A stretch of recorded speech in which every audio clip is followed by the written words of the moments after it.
Olá, bem-vindo, bem-vinda ao quinto episódio da primeira temporada do podcast sobre jurisdição. Um podcast feito para você, aluno, advogado e apaixonado pela área. E hoje nós estamos com uma convidada muito especial, a doutora Patrícia Paniza, advogada, professora, mestre em Direito, doutora em Psicologia Social e pesquisadora convidada da área de criança e adolescentes da Universidade Mackenzie. Muito obrigado por ter aceito o nosso convite.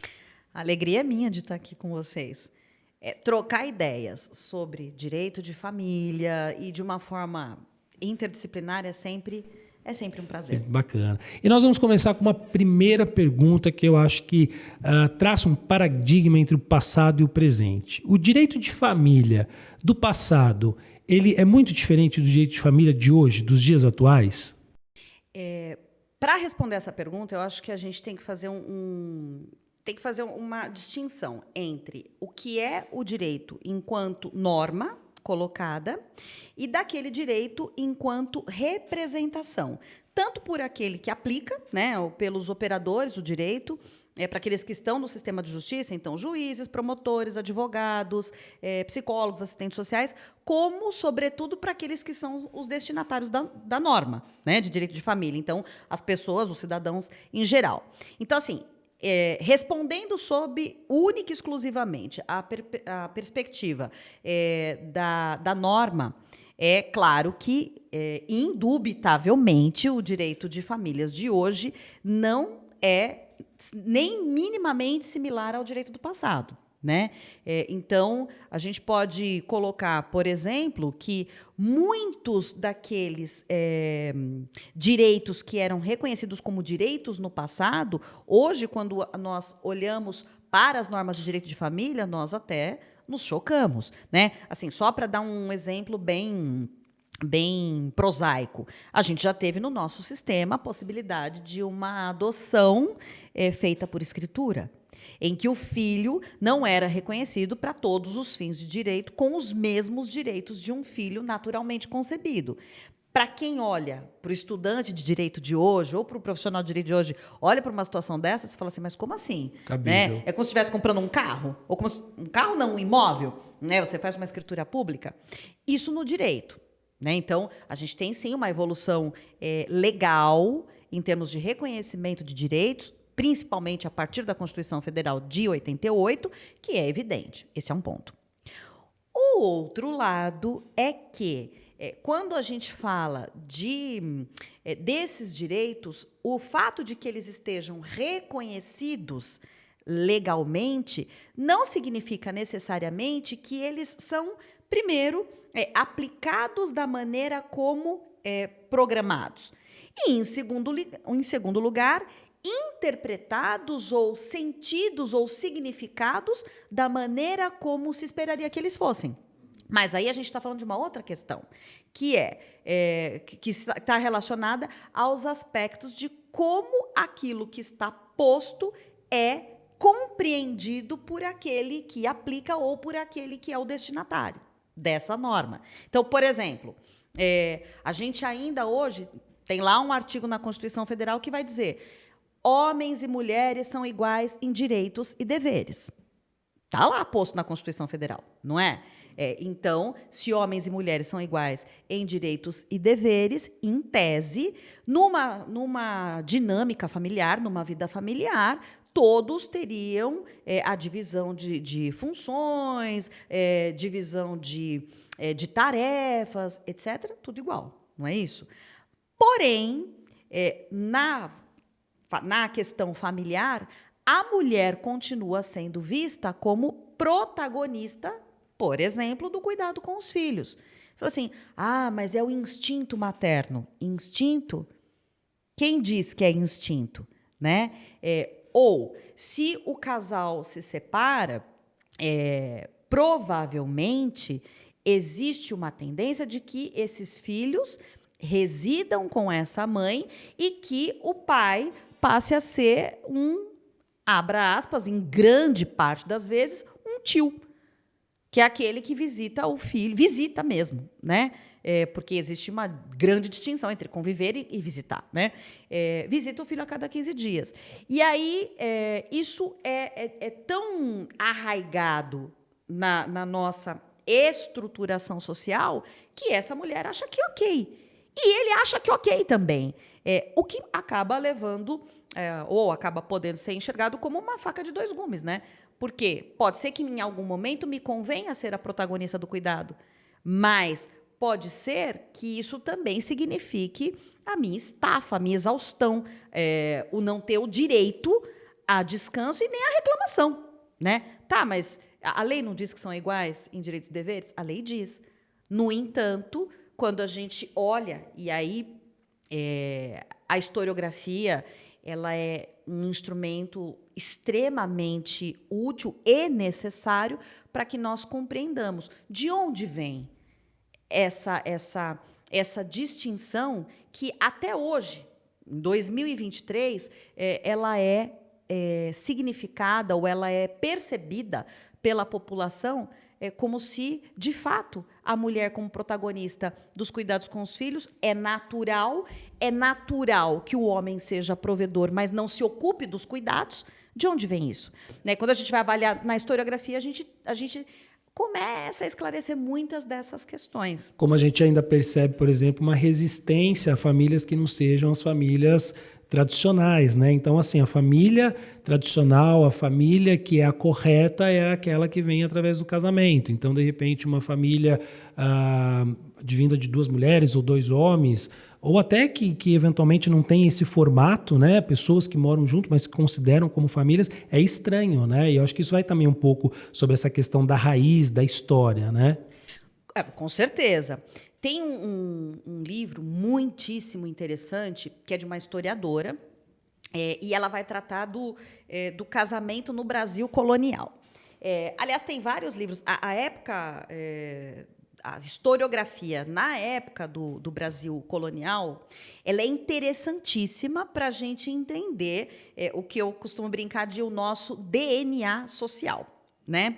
Então, ela coloca lá o seguinte, que na época, bem lá na época da colonização, quando os portugueses para cá vieram, e aí vieram os jesuítas, existia um projeto que era o projeto de colonização de população. Então, tem que aumentar essa população. Mas, para a igreja, o casamento, visto como um sacramento, ele era a parte fundamental deste projeto, né, de governo, vamos colocar assim. Acontece que a maior parte da população era, ou uma diminuta parcela era formada por brancos, e uma grande, esmagadora maioria da população ou era formada por índios, que já aqui estavam, ou eram os escravos, né? E aí o que acontece? O casamento era visto como um sacramento, você tem que casar. Só que muita gente que vinha de Portugal, muitas vezes tinha perdido, era casado, mas tinha perdido o cônjuge lá no além-mar, né? E quando chegava aqui, então, qual é o estado civil? Casado. Essa pessoa que era casada, em tese, não podia se casar de novo, porque já era casada, né? E aí ela tinha que passar por toda a documentação, por todo o trâmite de documentação, para que ela pudesse vir a se casar, então provar que era viúva, para que pudesse vir a se casar novamente aqui no Brasil. E estou falando aí de pessoas que tinham condições, né? Então estou falando de um extrato da sociedade que é diminuto. Tá, mas nem essas pessoas muitas vezes conseguiam, porque os custos eram muito altos.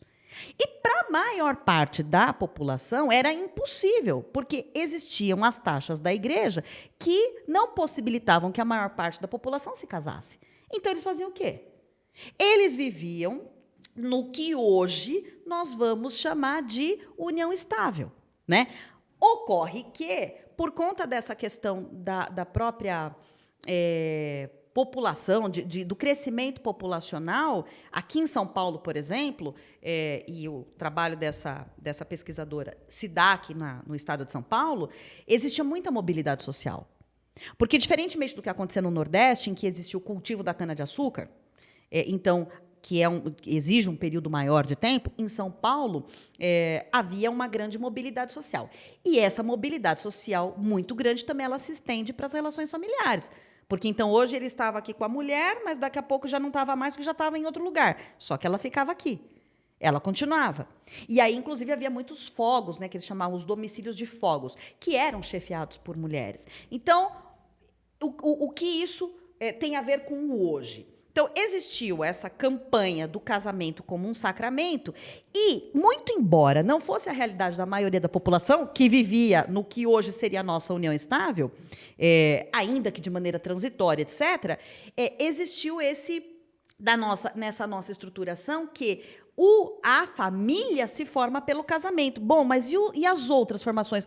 Isso aí já é segunda categoria. Ou terceira, ou quarta, ou quinta, ou sexta, sabe-se lá de que categoria seja.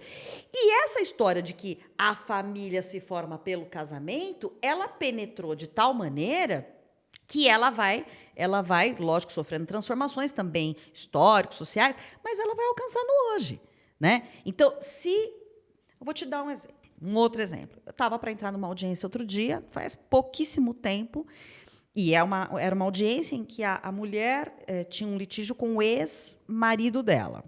Estão separados, na atualidade, acho que deve fazer uns 5, 6 anos. E ela vive com outro homem. Vive ali, junto, partilha o saco de arroz, de feijão. Estão juntos, vivem como uma família. E estamos aguardando para entrar nessa audiência. Eu falei assim, mas e aí, como é que tá, né, com o fulano? Poxa, ele é tão parceiro, de fato, ele é super parceiro dela, tal. Ela me diz o seguinte, mas... Eu falei, como é que tá com o seu companheiro, né, com o seu amor, né? Aí ela me diz assim, mas é que aí não, né, porque ele não é meu marido, né? Ela vive com a pessoa, ela partilha dores e delícias da vida com a pessoa, partilha contas, partilha tudo. Mas na cabeça dela, aquela relação é de menor importância. É como se fosse de segunda categoria, porque ela não é casada. Entendeu? E isso se aplica às relações homoafetivas, isso se aplica embora haja o reconhecimento legal, existe ainda muito arraigado de que família se forma por casamento, quaisquer outras formas de formação familiar, legalmente elas estão reconhecidas com iguais direitos, não tem qualquer distinção, mas as próprias pessoas que vivem essas relações, elas trazem... Não valorizam, não validam, né? Exatamente. Muitas vezes é como se elas não validassem. É como se elas próprias dissessem, bom, mas a minha relação não é de uma categoria inferior, né? E você acha que o nosso ordenamento jurídico hoje, ele vai de encontro com a demanda atual, ou seja, com as relações familiares, ou deixa a desejar? Porque nós sabemos que uma coisa é a norma e outra é a prática, é o dia a dia das pessoas, né? A convivência entre pais separados, entre os filhos. Eu digo no sentido da guarda compartilhada, da alienação parental. Você acha que o ordenamento dá esse suporte?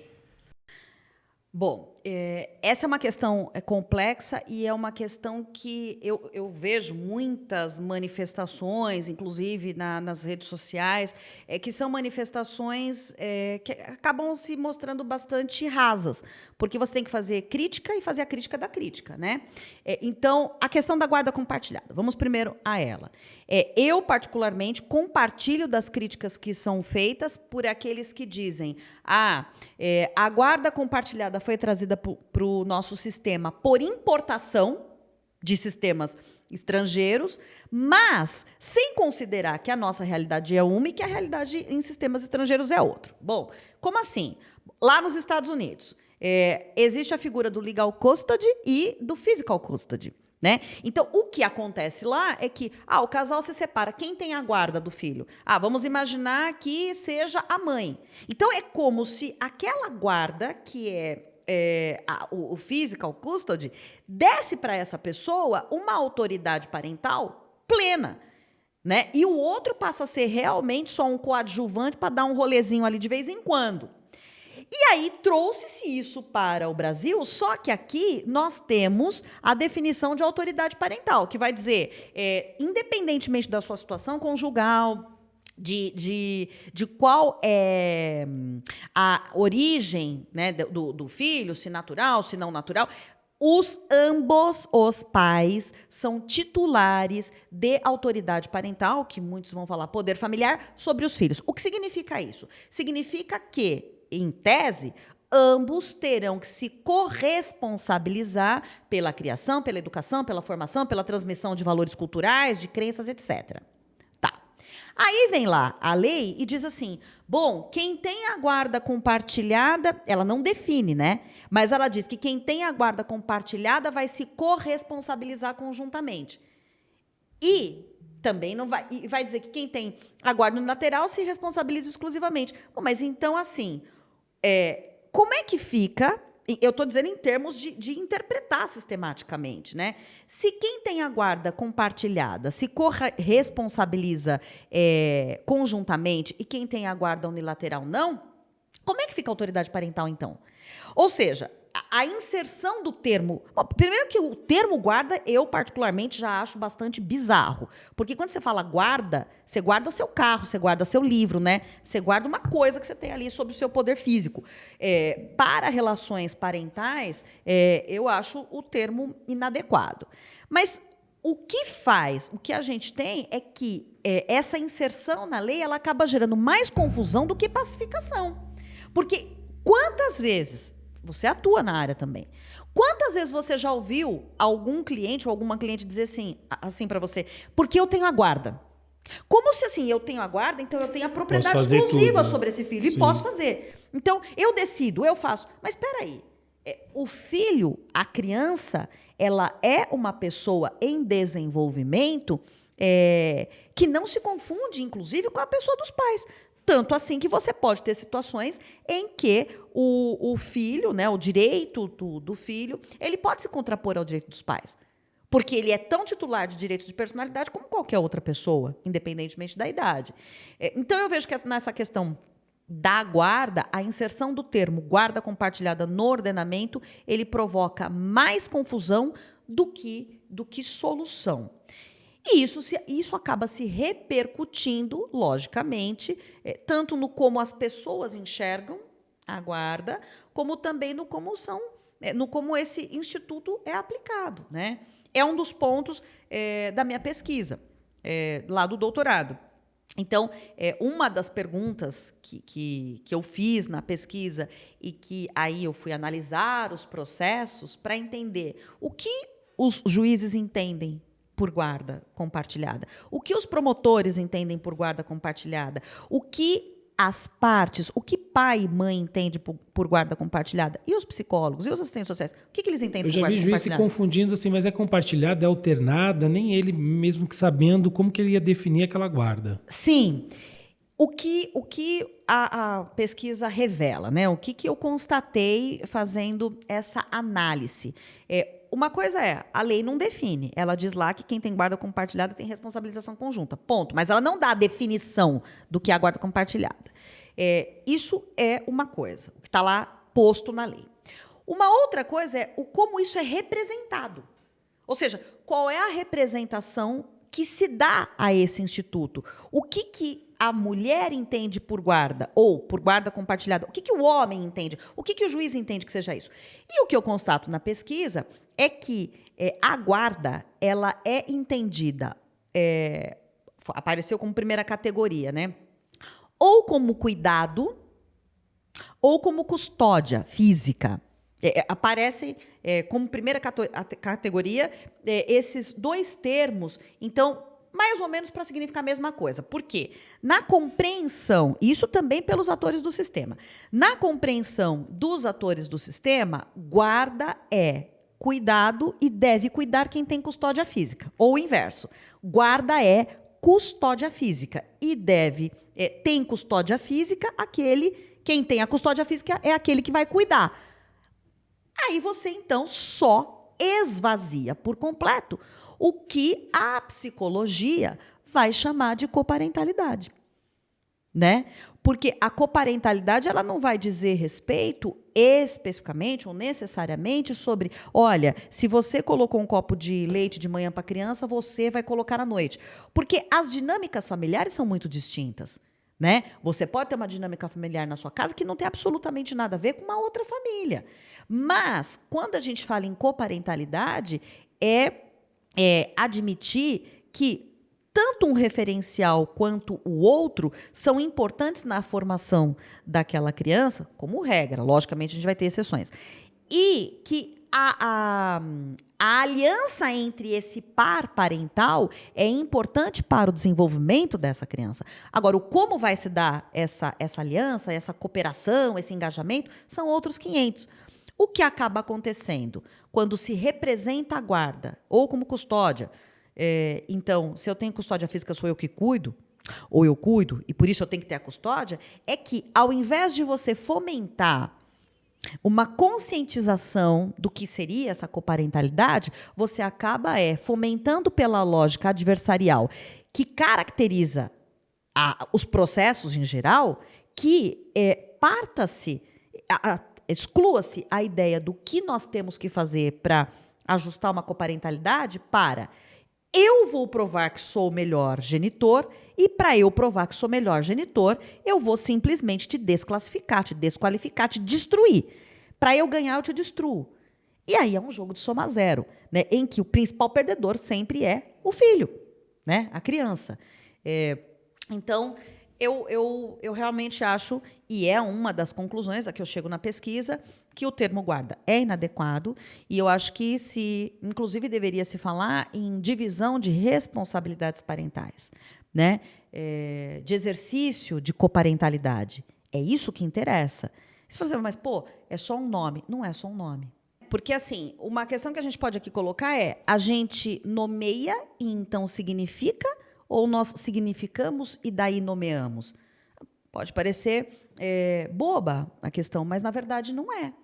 Tanto não é que há muitos e muitos, durante muitos e muitos anos, você falou o direito de visitas. Hoje, há campanhas, inclusive, que vão falar de direito de convivência, porque convivência é maior do que visita. Visita é aquele lá que você recebe na sua casa, né? De preferência que fique ali pouco tempo e saiba que é hora de ir embora. Ao passo que convivência é outra coisa. Então, quando a gente fala em coparentalidade, que é o que eu entendo, né? É a própria ligação daquilo que é trazido por um outro ramo do conhecimento, né? O que se entende lá por coparentalidade na psicologia, num diálogo, numa relação dialógica com aquilo que o direito vai tratar sobre os direitos e deveres dos pais em relação aos filhos, mas no interesse dos filhos e não de acordo com a conveniência dos pais, né? E aí a tua segunda questão é a questão da alienação parental, que é uma questão bastante polêmica, né? A questão da alienação parental, nós temos inclusive acompanhado o grande dissenso que há sobre revoga a lei de alienação parental, não revoga, modifica, não modifica. E de onde vem? Parte da polêmica se explica porque o criador, né, do que viria a ser chamado de síndrome da alienação parental, ele, primeiro, não foi reconhecido como síndrome pela academia, né, americana. Então, como que eu posso dizer que isso é uma síndrome? Eu crio... E aí isso aqui é uma síndrome. Mas para ter foro científico, tem que ter critérios de teste, validação e etc. Esse é um lado. E, por outro lado, ele vai apontar uma versão estereotipada da mulher, que é a mulher vingadora, né? Aquela que quer destruir o homem na separação, porque não aceita a separação. E por conta disso, essas são algumas das razões para as críticas da lei da alienação parental, vem aquela discussão, né? Então, toda vez que você tiver um homem para se proteger, por exemplo, que é a maior parte das discussões, né? Ele é um abusador sexual do filho. E aí, para esconder o próprio abuso que comete, então ele acusa a mulher de alienação parental. E aí ele acaba sendo o guardião dessa criança de quem ele abusa. Se isso pode acontecer, sim. Isso pode, de fato, acontecer. Da pessoa tentar mascarar. Agora, a questão é um pouco mais profunda, né? Excluamos o termo alienação parental. Vamos esquecer o termo alienação parental. Primeiro que realmente a gente não pode falar em síndrome, mas a própria lei, ela não vai falar necessariamente de síndrome. Ela define juridicamente o que ela considera como atos de alienação parental, que não é o que a psicologia, por exemplo, entende por alienação parental. Porque a lei tipifica atos que poderiam ser considerados. E a psicologia vai avaliar se houve ou não a partir dos resultados apresentados pelos comportamentos, etc., apresentados por aquele que seria a vítima dessa alienação. Mas vamos esquecer o nome. Tira o nome alienação parental. Ninguém em sã consciência vai concordar que um genitor ou uma genitora ou família extensa, pessoas próximas, babás, etc., que atuem no sentido de depreciar o outro, desqualificar, desclassificar, esteja fazendo algo que seja correto, né?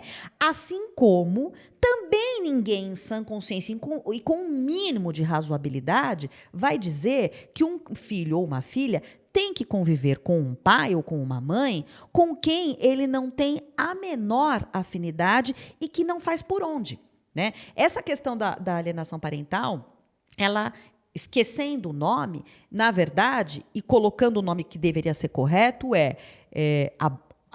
relações abusivas, que não precisa ser necessariamente de natureza sexual, contra os filhos por aqueles que deveriam ser a protegê-los, ela deve ser sempre vista e afastada e excluída, que também tem aquele negócio, né? Você não tem que gostar do seu pai porque é seu pai ou gostar da sua mãe porque é sua mãe.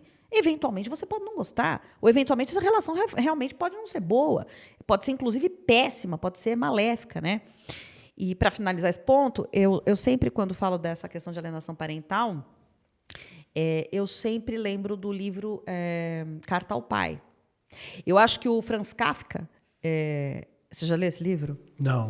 É um livro assim, ele é super curto, acho que tem 100 páginas, ele é bem curto mesmo, mas uma pesada no peito. Então, o Kafka, na época, tinha 36, 37 anos, queria se casar lá, tinha uma noiva. E o pai dele era aquela pessoa que exercia aquela ascendência sobre ele, aquela coisa violenta, etc. E não permitiu que ele casasse com essa moça. Então, frente ao pai, ou próximo ao pai, ele se sentia extremamente diminuído por essa truculência. Então, um dos maiores autores do século, né, tinha medo desse pai. A sensibilidade, pela fragilidade, pela sensibilidade, acredito dele, né? Então, em um trecho lá da obra, ele diz: o homem que era a medida de todas as coisas, em quem eu não podia encostar o meu rosto, né, no peito, em cujo peito eu não podia encostar meu rosto. E aí você vai dizer assim, e ele tinha verdadeiro horror desse pai. Mas quem provocou esse horror ao pai? Foi a mãe dele, que fazia campanha contra o pai? Não. Quem provocou o horror que ele tinha do pai foi o próprio pai. O que a gente vai chamar impropriamente de autoalienação.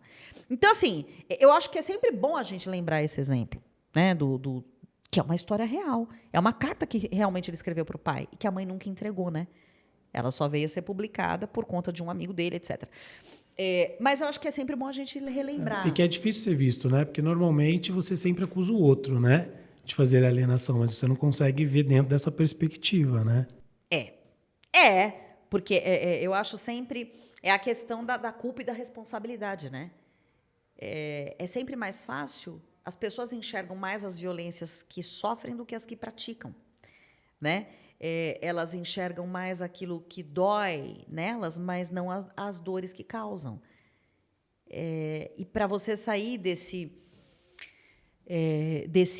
sistema, dessa estrutura, vamos colocar, de relações, né, estrutura relacional, antes de tudo, você precisa tomar consciência. E acho que esse é um processo bastante difícil. O que me chama a atenção também é a proporção que isso pegou, né? Porque é muito comum chegarem nos escritórios, né, as pessoas falando, nossa, vamos entrar com uma ação de alienação parental, né? Porque ele disse que eu não pago pensão, disse que eu não sou uma boa mãe porque eu saio para balada, né? E as pessoas não conseguem entender o real contexto do que é efetivamente, né? Agora, já que a gente está falando um pouco dessa questão da advocacia, é muito comum o cliente chegar no escritório de direito de família fragilizado, né? Eu sempre costumo dizer que assim, o advogado de direito de família ele tem que ter um olhar de sensibilidade, né? As pessoas, de forma comum, falam, mas o advogado de direito de família é mais psicólogo, às vezes, do que advogado, né? Porque a pessoa vem com uma demanda tão forte, você fica 40 minutos, ela, enfim, falando da dor dela e depois, propriamente, na questão de uma eventual divisão de bens ou de um divórcio. A psicologia ajuda muito nisso, né? Foi também uma linha que você adotou para a sua tese. Como que você enxerga isso? Pegando do direito, né, ou da filosofia do direito, quando a gente vai falar de conflitologia, você vai colocando aqui de uma maneira bem simples, você tem lá o conflito que é o conflito, o que aparece, o que está lá posto.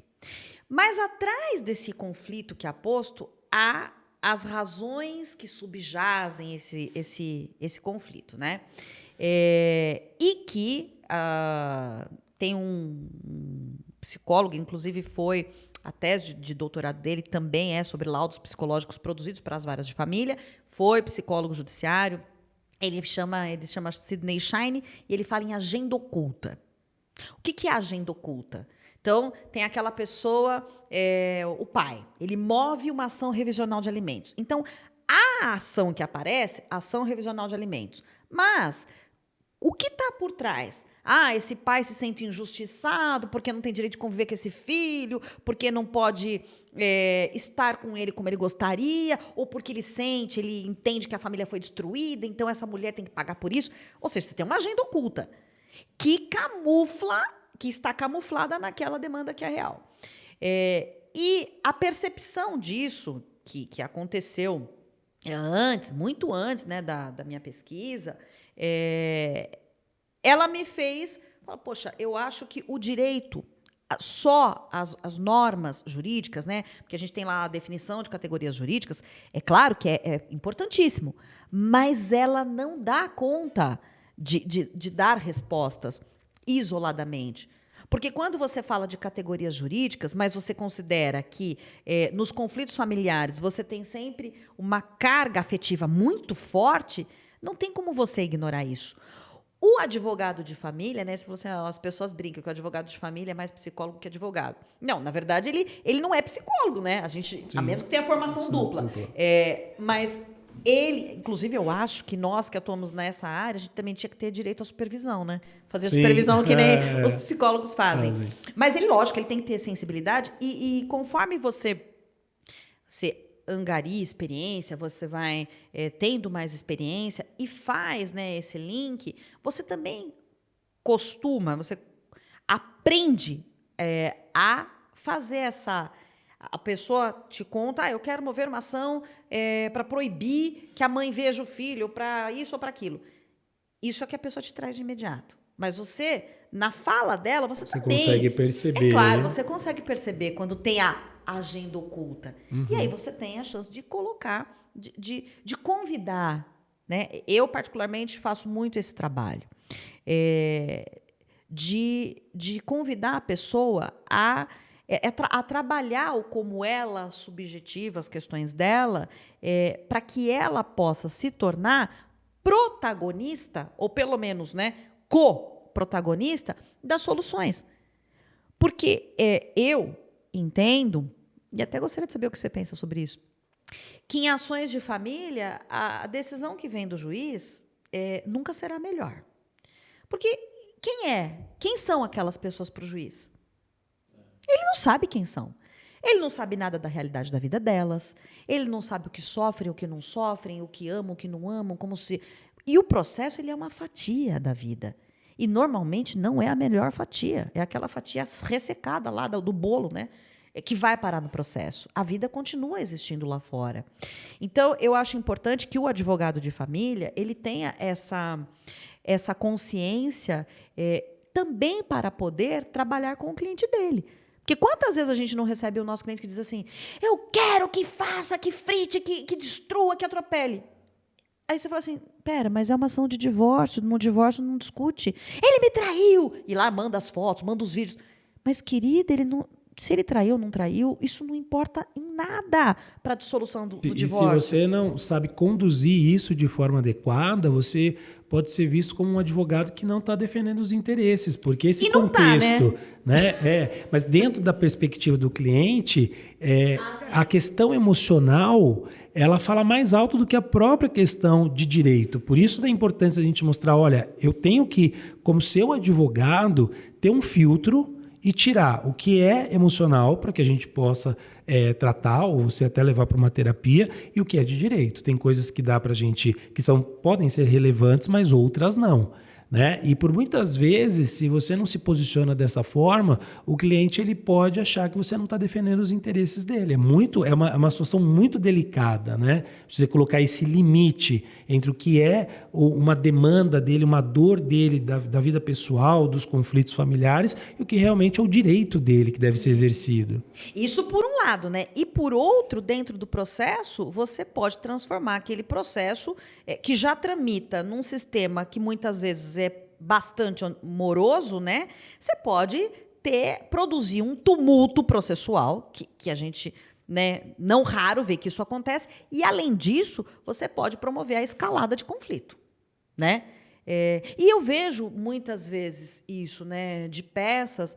Eu tenho um divórcio em particular, que tem uma discussão de partilha, que o advogado da parte, ele deveria atuar em qualquer outra área, mas não em família.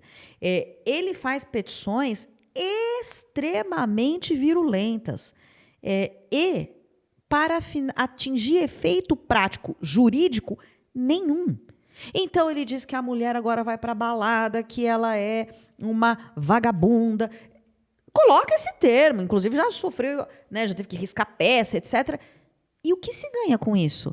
Ele provavelmente à noite vai lá para a casa dele, tem a vidinha dele normal, mas as partes elas vão ampliando esse conflito, porque tem muita gente, vão escalando, né?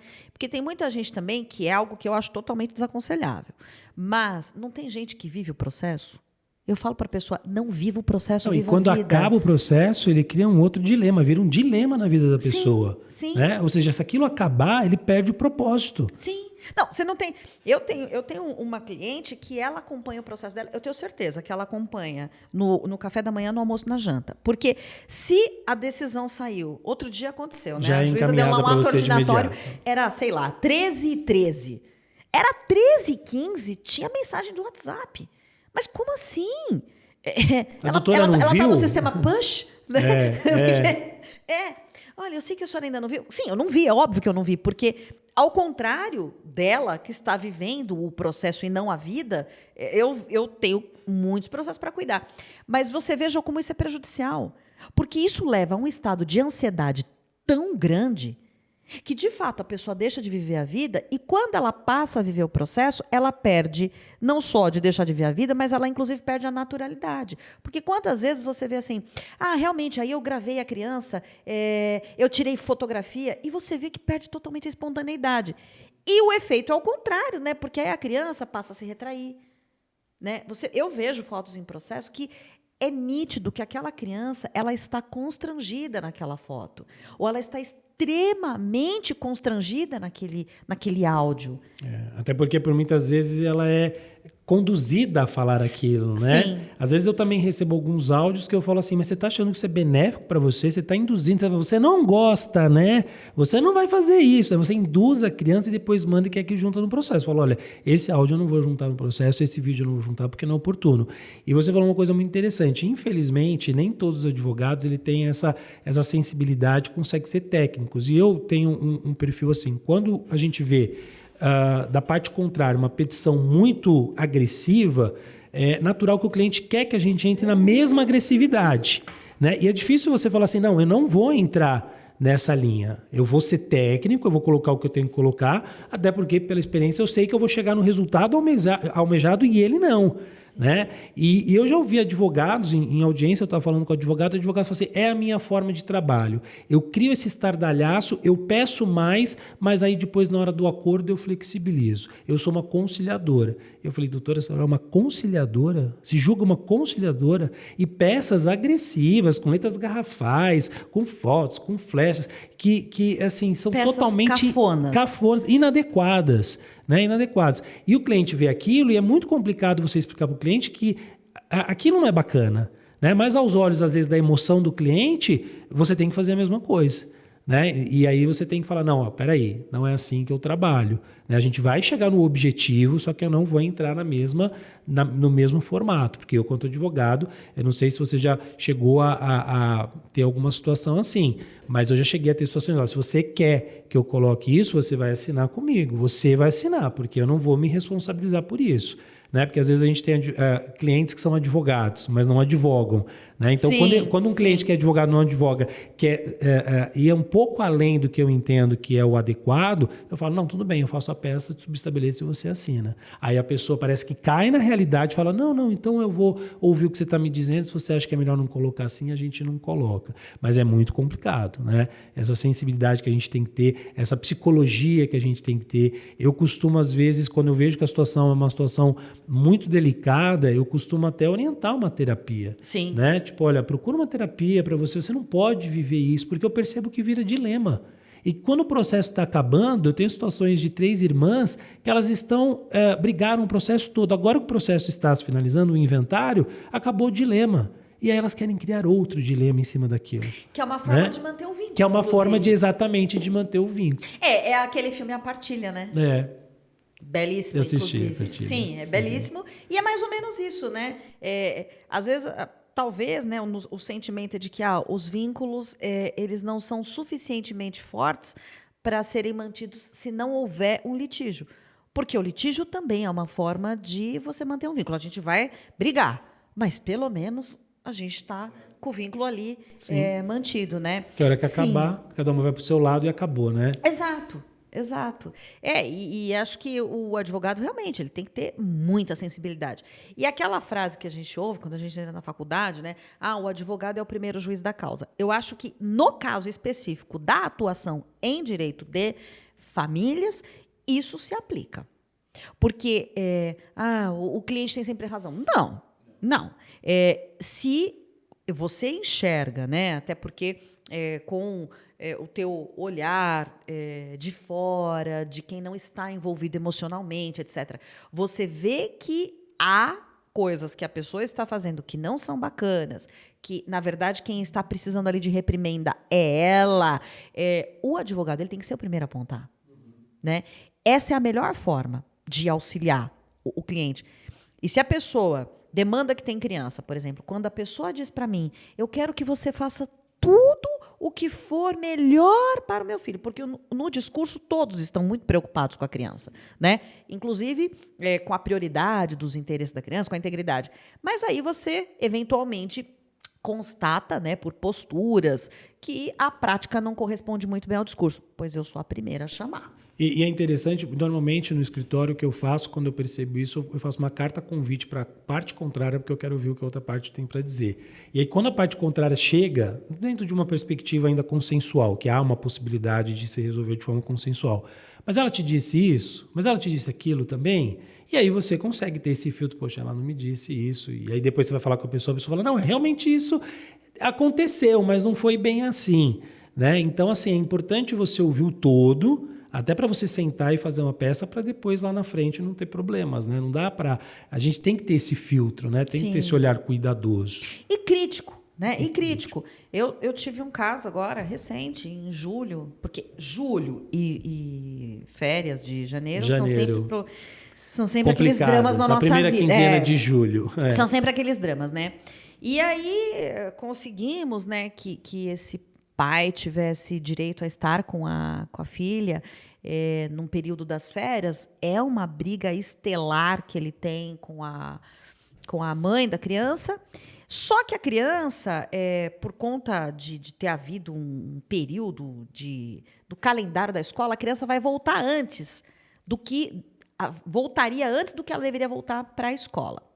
E estaria, os 3 últimos dias, ela estaria com ele. Então, quem teria que levar a criança para a escola seria ele. E nesses 3 dias, como a criança já ia voltar para a escola, a mãe agendou lá uma consulta não sei do quê. E aí ele disse, isso é um absurdo. Eu não tenho condições porque eu trabalho, tal. Então, ele queria abrir mão dos dias que foram extremamente difíceis de conseguir, porque eles têm uma briga realmente bem intensa, porque ele teria que levar e buscar a menina na escola e porque ele teria que levar a menina na consulta que ela tinha. Veja, na ação que ele discute com a mãe, ele pede guarda compartilhada. Aí, neste dia, eu disse para ele, então, olha só, você pediu para ter esse período de férias, você conseguiu esse período de férias. E agora você está dizendo que você não vai usar esse período de férias porque você tem que levar a menina na escola, buscar e levar na consulta? Mas espera aí, me esclarece uma coisa. Você quer ser pai ou você quer ser tio? Porque tio é essa pessoa que chega quando pode, quando dá, come ali uma pizza, se der, porque também se não der tudo bem, vai embora e a vida dela segue. Agora, pai, de pai, se espera que ele seja pai. Ou seja, que ele cuide. Independentemente. Porque assim, se é só para pegar, para dar o rolê, é só a parte boa, então o seu discurso não corresponde ao que você de fato pretende, nem aquilo que você realmente tem para entregar. Porque falar que é pai ou falar que é mãe é fácil. Agora, o exercício da parentalidade responsável é que são elas. E o buscar e levar na escola faz parte. O levar no médico faz parte. Mas isso é obrigação dela. Não, você não está pedindo... Você não quer ter coparentalidade? Você não quer ter guarda compartilhada? Isso é obrigação de ambos, então. Aí ele recuou e mudou de ideia. Então, às vezes, a gente tem também que chamar a pessoa na chincha, né? Às vezes a pessoa fala, o cara pretendia viajar para fora do país e começa o e-mail assim, para pedir autorização. Ambos iam viajar com as filhas para fora do país, queriam autorização para viagem ao exterior. Ele começa o e-mail assim, você é dissimulada. É a primeira frase do e-mail. Eu falei, olha só, me diz uma coisa. Qual é a chance... de você conseguir... Não, dela ler. Porque assim, se eu, enquanto advogada, estou fazendo ali a gestão, porque ele tinha uma comunicação muito violenta, então eu comecei a fazer a gestão. Eu parei na primeira frase. E a mulher lendo a mensagem, se ela lê, você é dissimulada, ela já nem lê o resto. Ela já está refletindo em como que ela vai te contra-atacar. E esse é o nosso trabalho também, né? Verdade. Para a gente finalizar, qual foi o seu maior desafio na tese do doutorado? Eu acho que foi encontrar... Eu via como uma colcha de muitos retalhos. Né? Uma colcha não, na verdade tem um monte de retalho ali. Como que eu vou agregar esses retalhos e costurar? Porque eu parto... É uma tese interdisciplinar. Então, eu tenho referenciais teóricos, né, que viriam de uma área de conhecimento, que produz conhecimento de uma maneira, e de outra área de conhecimento, que produz conhecimento de outra maneira. Então, o maior desafio era como encontrar fio condutor que permita esse diálogo e que, ao final, eu consiga alinhavar esses retalhos todos e formar uma colcha. E não ficar com um amontoado de retalho. Né? Dar coesão a essa junção desses retalhos. Acho que esse foi o maior desafio. Bacana. Bom, gente, estamos aqui finalizando o nosso podcast. Tem alguma rede social para te seguir? Tem.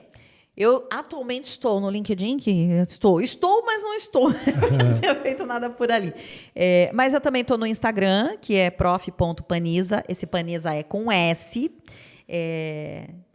E eu sempre tento, né? Eu sempre tento ser mais presente, mas eu tenho um pouquinho de dificuldade de ser presente em redes sociais. Mas está aí. Está lá. Então, pessoal, siga. Muito obrigado pela presença. Um papo muito enriquecedor. Espero vocês no próximo episódio do podcast sobre jurisdição.